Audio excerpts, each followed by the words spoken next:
A peptic ulcer is a sore that develops in the lining of the lower part of your esophagus or various parts of your stomach or small intestine. A peptic ulcer in your esophagus is called an esophageal ulcer. In your stomach, it is called a gastric ulcer. When the ulcer affects the first part of your small intestine, called the duodenum, it is called a duodenal ulcer.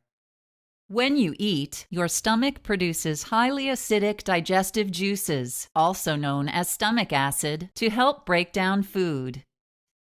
Then, the food passes into your duodenum for further digestion and subsequent absorption into the bloodstream.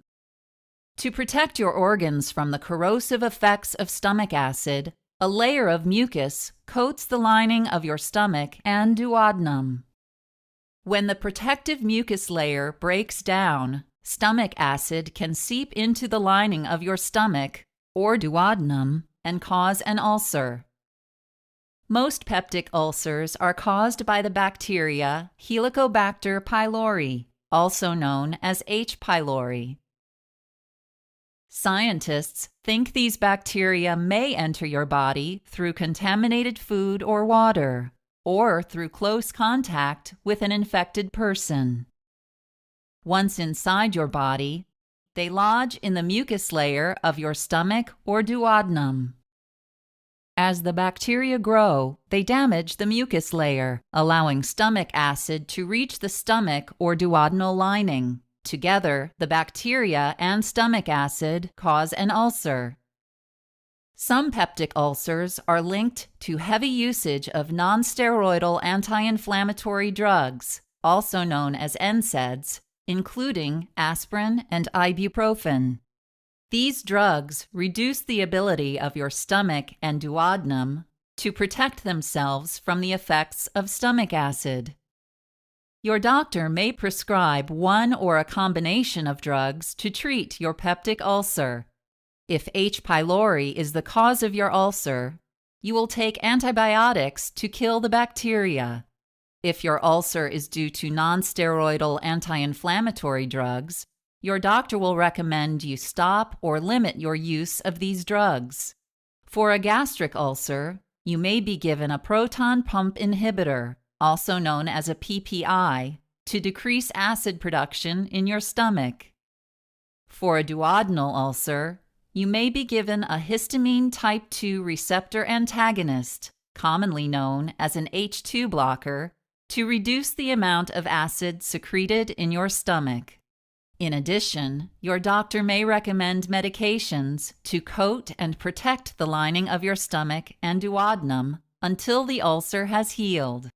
These include sucralfate, misoprostol, and bismuth subsalicylate, commonly known as Pepto-Bismol.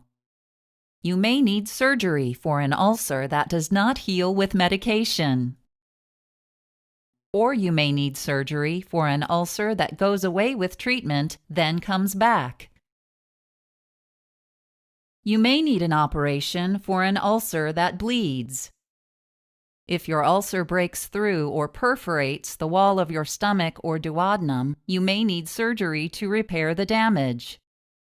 You may also need surgery for an ulcer that blocks food from moving out of your stomach. If you have one or more of these complications, your doctor may recommend one of the following 3 surgical procedures: a vagotomy, an antrectomy, or a pyloroplasty.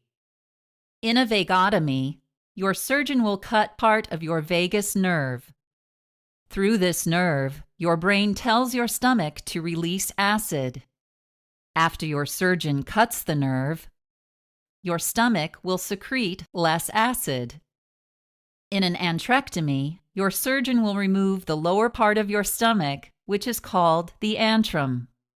The antrum signals your stomach to release acid. Once it is removed, your stomach releases less acid. If your ulcer is blocking the exit of food from your stomach, your surgeon may perform a pyloroplasty. During this procedure, your surgeon will widen the pylorus, which is the opening between your stomach and duodenum, allowing food to pass through more easily. While your ulcer heals, you should avoid alcohol and cigarettes, as they can slow the healing process and may make your ulcer worse. A few weeks after treatment, your doctor may perform an endoscopy, which is a procedure to look inside your upper digestive tract to be sure your ulcer has healed.